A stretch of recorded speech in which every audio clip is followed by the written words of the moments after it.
The Tragic Legends of the Misfits, 1961, a film that marked the end for Hollywood icons. It was supposed to be a masterpiece, a poetic, melancholic ode to the fading West, to loneliness, and to the aching silence between broken people. The Misfits, released in 1961, wasn't just a film. It was a storm waiting to erupt. With a screenplay by the great Arthur Miller and direction by cinematic titan John Huston, this black-and-white elegy of post-war America was laced with symbolism, regret, and real-life tragedy. But behind the camera, and beneath every line of dialogue, lay stories even more haunting than what was shown on screen. The film brought together 5 giants of Hollywood: Clark Gable, Marilyn Monroe, Montgomery Clift, Thelma Ritter, and Eli Wallach. They were stars. Icons. Larger than life. But one by one, life proved to be the one force they could not outshine. The Misfits would go on to become the final completed film for both Gable and Monroe. Within a few short years, death would begin its quiet procession through the cast, leaving behind tales of heartbreak, addiction, scandal, and a world that often chewed its brightest stars alive. Shot under the searing Nevada sun, the production was plagued with delays, tension, and breakdowns. Monroe was battling addiction and a crumbling marriage to Arthur Miller.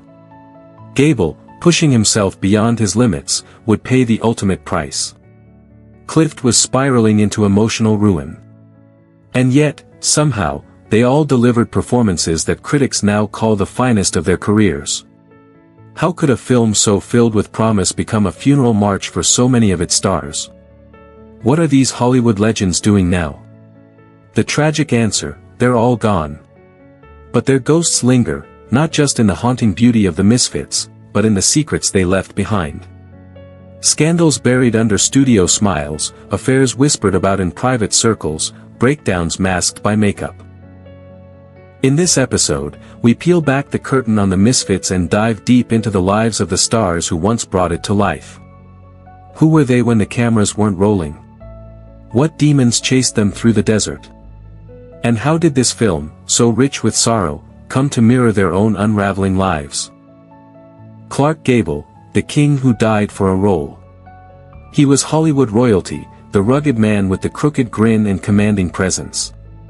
Clark Gable, forever etched in memory as Rhett Butler in Gone with the Wind, wasn't just an actor. He was the man. Masculinity incarnate. The king of Hollywood. But by the time he stepped onto the set of The Misfits in 1960, that crown weighed heavier than ever. Born on February 1, 1901, in Cadiz, Ohio, William Clark Gable rose from working-class obscurity. His mother died before he turned 1. He grew up with a tough father, bouncing between jobs before finding his way to the stage, and then, finally, to Hollywood. It wasn't an easy climb. Studio executives thought his ears were too big, his smile too uneven. But when Gable finally broke through, he broke big. He became the leading man of the 1930s and 40s, often paired with the most stunning actresses of the era. But success came with shadows. He was known to be distant, even cold, when the cameras weren't rolling. He had multiple marriages, including one to actress Carole Lombard, whose tragic death in a plane crash shattered him. Gable never fully recovered. After her passing, something inside him hardened.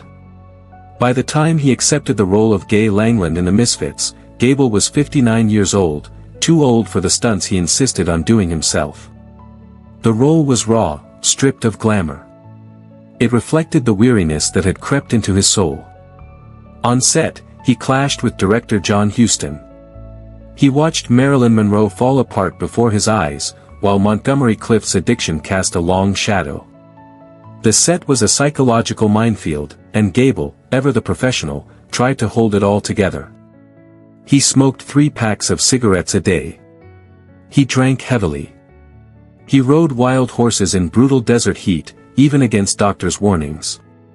"If she, Monroe, keeps showing up late, I'm going to die," he once said in frustration. The irony is chilling. Filming wrapped on November 4, 1960. 10 days later, Clark Gable collapsed at home. He was rushed to the hospital. Multiple heart attacks had struck. On November 16, he died. He never lived to see the Misfits released. Some say the role killed him. Others believe he died of a broken heart, tired of playing the tough guy when, deep down, he was still grieving, still haunted. He was 59 years old. And the Misfits became his farewell, a rugged, poetic performance that critics would hail as one of his most vulnerable. It wasn't just the end of a man. It was the end of an era. Marilyn Monroe, the goddess with a cracked halo. When Marilyn Monroe stepped onto the set of the Misfits, she was already a legend. A sex symbol. A global obsession. But what the world didn't see, what the camera couldn't quite capture, was how close she was to the edge. Born as Norma Jean Mortensen on June 1, 1926, Marilyn Monroe's life began in instability. Her mother was mentally ill. Her father, a mystery. She bounced between foster homes and orphanages, learned to smile through abandonment, and built her beauty into a shield. The blonde hair was bleached. The name was invented. But the vulnerability? That was always real. She became a star in the 1950s, America's ultimate fantasy, funny, flirtatious, and heartbreakingly beautiful. But success devoured her. Studio heads exploited her. Men used her. And underneath the diamonds and dresses, she was battling demons, depression, insomnia, and addiction to pills that dulled her pain but stole her clarity. By the time she signed on to the Misfits, she was 34 years old and in her final act, though no one knew it yet. Arthur Miller, her then husband, wrote the role of Rosalind Tabor specifically for her. A sensitive, fragile woman in a world that didn't understand her. But life imitated art in the cruelest way. Their marriage was disintegrating. On set, Marilyn was deeply unstable. She showed up late, sometimes hours. She forgot lines. She broke down. Production was halted so she could be hospitalized for exhaustion. The press called her unprofessional. Miller grew distant. Monroe, surrounded by a sea of men and none who truly saw her, unraveled.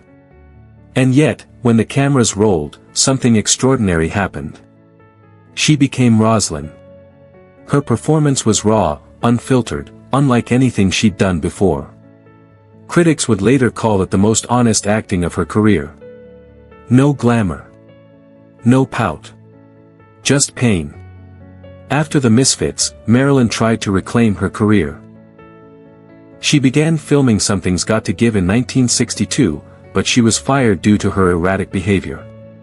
The studio tried to rehire her, too late. On August 5, 1962, Marilyn Monroe was found dead in her Los Angeles home. The cause? Overdose. Barbiturates.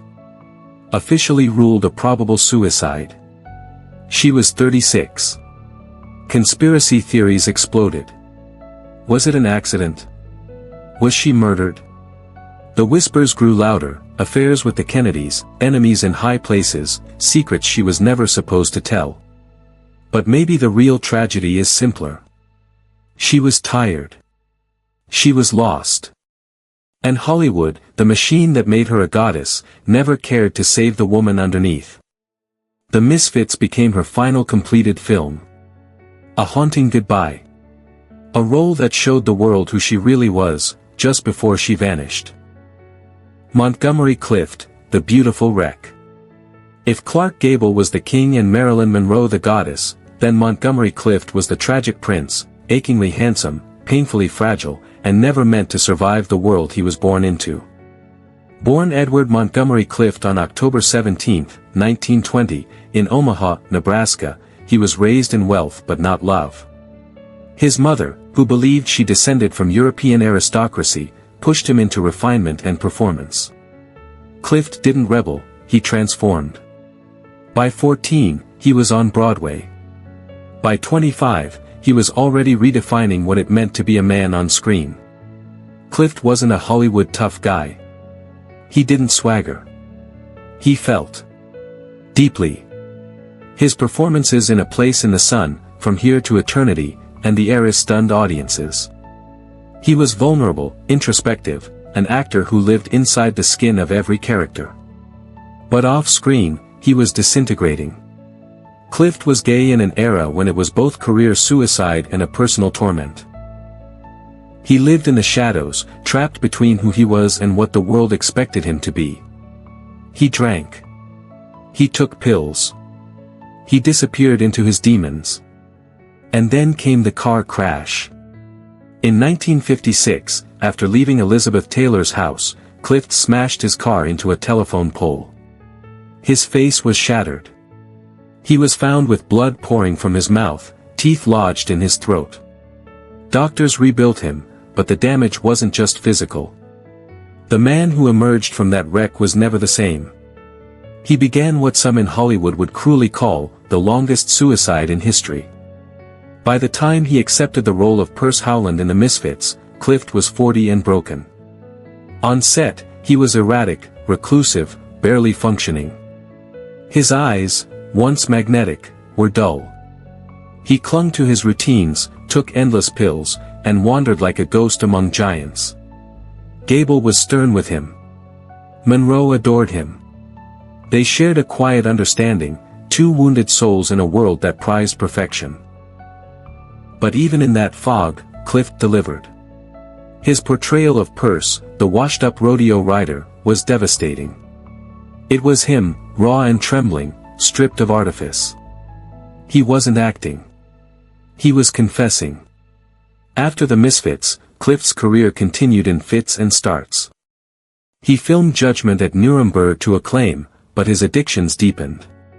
He withdrew from friends, refused help, and lived alone.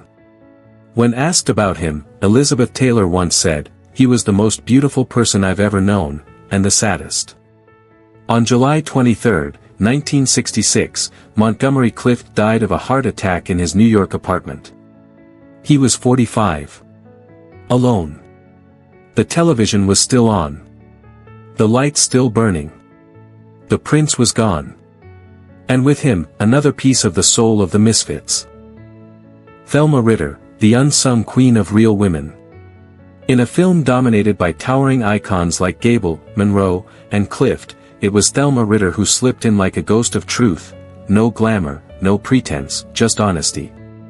And perhaps that's why she remains so unforgettable. Born on February 14, 1902, in Brooklyn, New York, Thelma Ritter never looked the part of a star.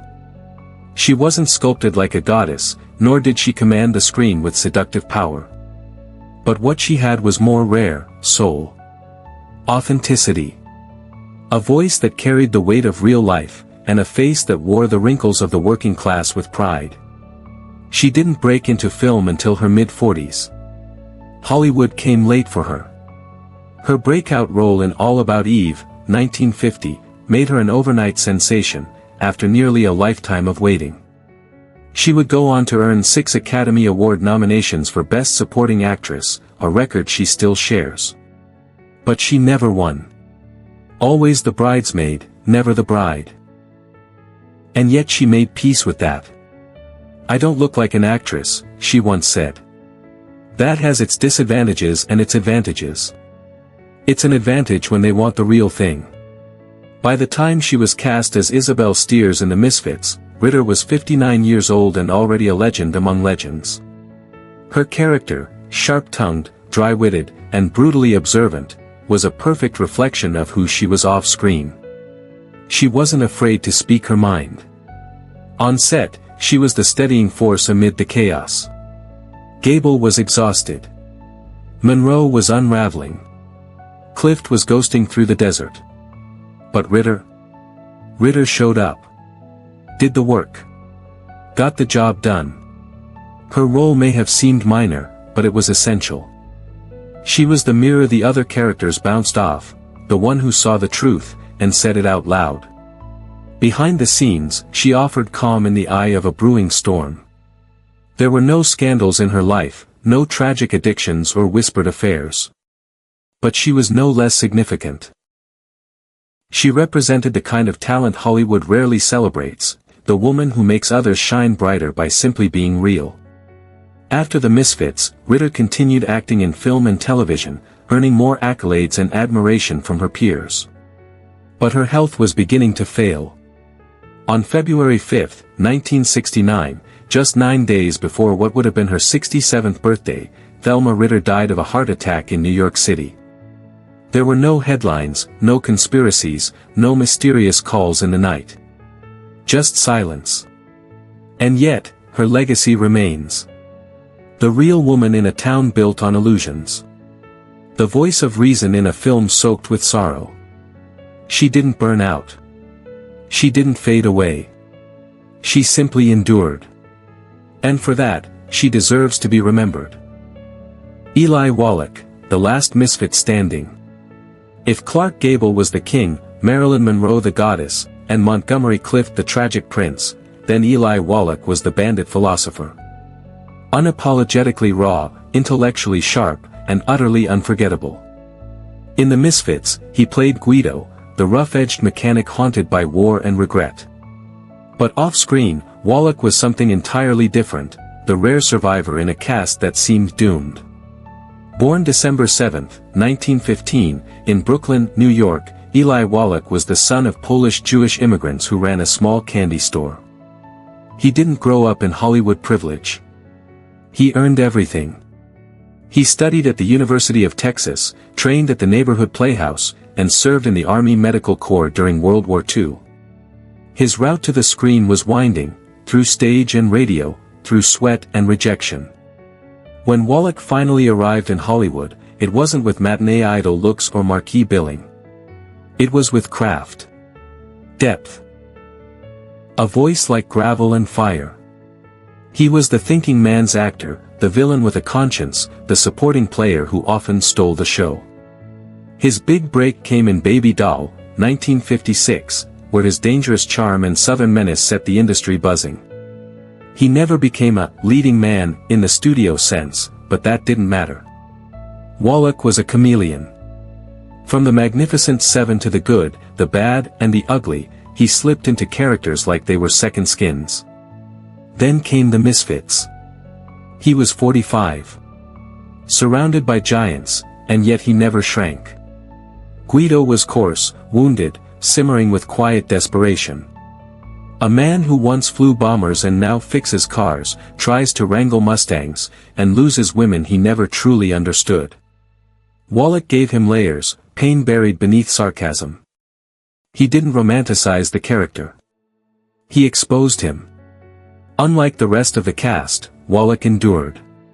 He went on to work with directors like Coppola, Eastwood, and Polanski. He became a fixture in both American cinema and European art house films. And he never stopped. In his 80s, he appeared in The Holiday and Wall Street, Money Never Sleeps, stealing scenes from actors half his age. While the others fell, too young, too broken, too tragic, Wallach carried the flame. He outlived them all. He remembered them all. In interviews, he spoke of the Misfits with reverence and sorrow. Of Gable's quiet intensity. Of Monroe's fragility. Of Clift's inner torment. It was like watching a beautiful ship sink in slow motion, he once said of the production. But he never spoke with bitterness. Only awe. And sadness. On June 24, 2014, Eli Wallach passed away peacefully in New York City at the age of 98. No overdose. No scandal. Just a long, remarkable life that ended with dignity. He was the last of the Misfits. The final witness to a film that captured something eternal. And now, even he is gone. But his voice, like the others, still echoes across the desert. The Misfits, a masterpiece etched in mortality. There are films that live forever because of what's on the screen. And then there are films that live forever because of what happened behind it.